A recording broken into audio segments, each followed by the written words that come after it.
Assalamualaikum warahmatullahi wabarakatuh. Saya Rina Marlina sebagai guru di SMK Negeri 3 Bandung sekaligus calon guru penggerak angkatan 10. Pada hari ini saya tidak sendiri, saya ditemani oleh rekan sejawat saya yaitu Ibu Yurita Ayuni Tias Priandini. Beliau sebagai guru di SMK Negeri 3 Bandung pada mata pelajaran Project IPAS.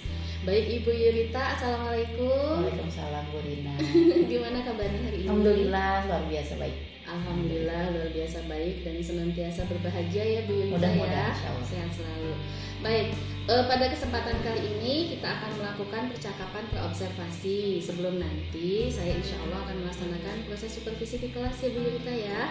Nah, adapun tujuan dari supervisi yang akan kita lakukan adalah untuk mengetahui dan mengevaluasi jalannya proses pembelajaran yang akan dilaksanakan. Dan adapun tujuan dari dilaksanakannya percakapan terobservasi ini adalah sebagai persiapan awal agar Ibu Yurita nanti pada saat pelaksanaan lebih siap dan lebih percaya diri pada saat proses pembelajaran bersama murid. Begitu ya Bu ya? Baik, sebelumnya Bu Yurita ada beberapa pertanyaan yang ingin saya sampaikan. Yang pertama adalah apa nih tujuan pembelajaran yang ingin dicapai dalam proses pembelajaran nanti yang akan dilaksanakan? Oke, berdasarkan rencana pembelajaran yang telah saya buat, maka tujuan pembelajaran yang ingin dicapai dari proses pembelajarannya itu hanya satu, yaitu memahami keterkaitan antara makhluk hidup dan lingkungannya. Dengan kriteria ketercapaian tujuan pembelajaran atau KKTP-nya adalah memahami peranan makhluk hidup dan lingkungannya. Baik, jadi hanya satu tujuan pembelajaran ya yang begitu akan dicapai ya, satu TP dan satu KKTP. Betul Bu Rina. Baik, untuk selanjutnya nih Bu Yurita yang kedua, apa saja area pengembangan yang ingin dicapai selama proses pembelajaran berlangsung? Baik. Untuk pertama yang pada ranah pengetahuan siswa dulu ya Bu Rina. Saya harap siswa dapat menjelaskan peran-peran makhluk hidup di lingkungannya.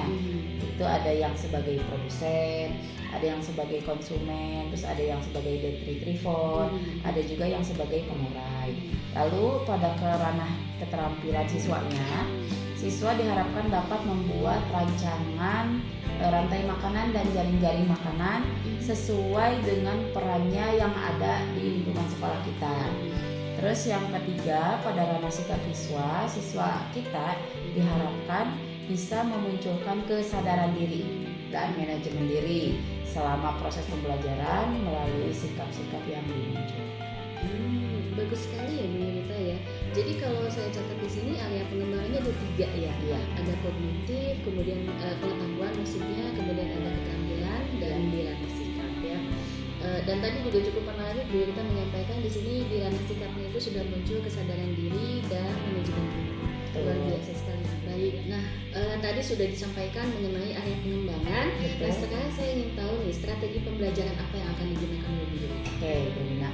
Rencananya nanti strategi yang akan saya pergunakan itu untuk pembelajaran nanti yaitu pembelajaran berdiferensiasi produk dengan pendekatan sosial emosional, khususnya bagian kesadaran dan manajemen diri.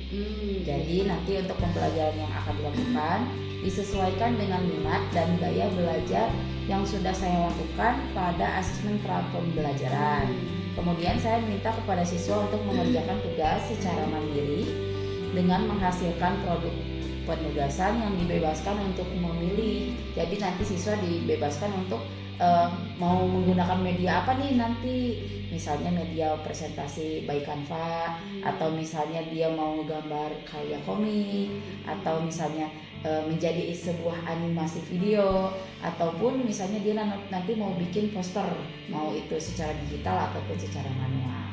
Wah, luar biasa nih Bu Yurita, jadi saya nggak sabar nih pengen lihat nanti proses pembelajarannya seperti apa ya.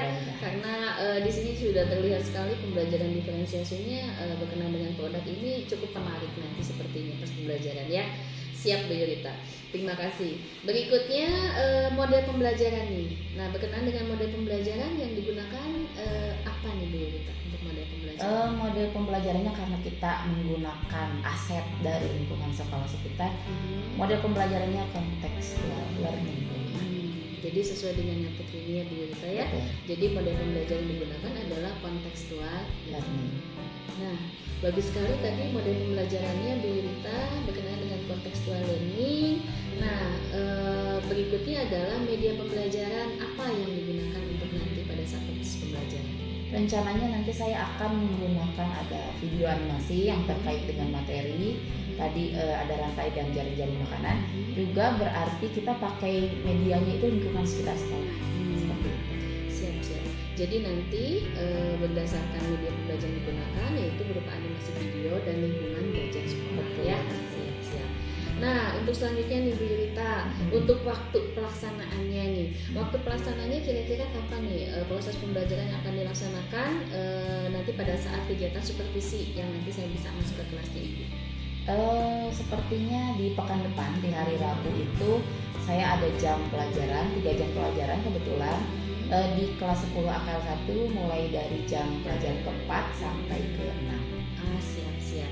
Jadi insya Allah nanti pekan depan saya akan melakukan supervisi ke kelasnya Bu Yulita ya untuk melihat melakukan observasi di kelas pada hari Rabu pekan depan di jam ke-4 ke-6 di kelas 10 akal 1. Betul. Siap Bu Yulita. Nah, terima kasih nih Bu Yulita untuk untuk percakapan pra observasi. Baik, untuk selanjutnya Bu Yulita, apa yang diperoleh nih dari hasil percakapan kita hari ini? Alhamdulillah dari hasil percakapan kita barusan saya jadi dapat gambaran nanti gimana proses pembelajaran yang akan saya laksanakan. Lalu saya juga dapat gambaran terkait dengan media pembelajaran yang nanti akan saya gunakan itu videonya itu yang kayak gimana. Terus saya juga dapat gambaran juga tentang lingkungan sekolah bagaimana yang akan saya pergunakan ketika pembelajaran. Alhamdulillah Bu Yulita ya. Mudah-mudahan nanti proses pembelajarannya berjalan lancar ya Bu Yulita. Dari tadi apa yang sudah diperoleh Bu Yulita, insya Allah nanti pada saat observasi saya akan melihat dan mencatat hal-hal yang akan terjadi nanti di dalam kelas. Dan nanti pun setelah kegiatan observasi kita akan melakukan percakapan pasca observasi yang nanti insya Allah didampingi oleh pengajar praktik dari BBGP Provinsi Jawa Barat. Sekali lagi terima kasih Bu Yulita untuk kegiatan pra observasi hari ini. Mudah-mudahan nanti kita diberikan kelancaran pada saat proses supervisi. Amin, amin. Terima kasih juga Bu Rina, saya tunggu. Iya, terima kasih. Wassalamualaikum warahmatullahi wabarakatuh. Waalaikumsalam warahmatullahi wabarakatuh.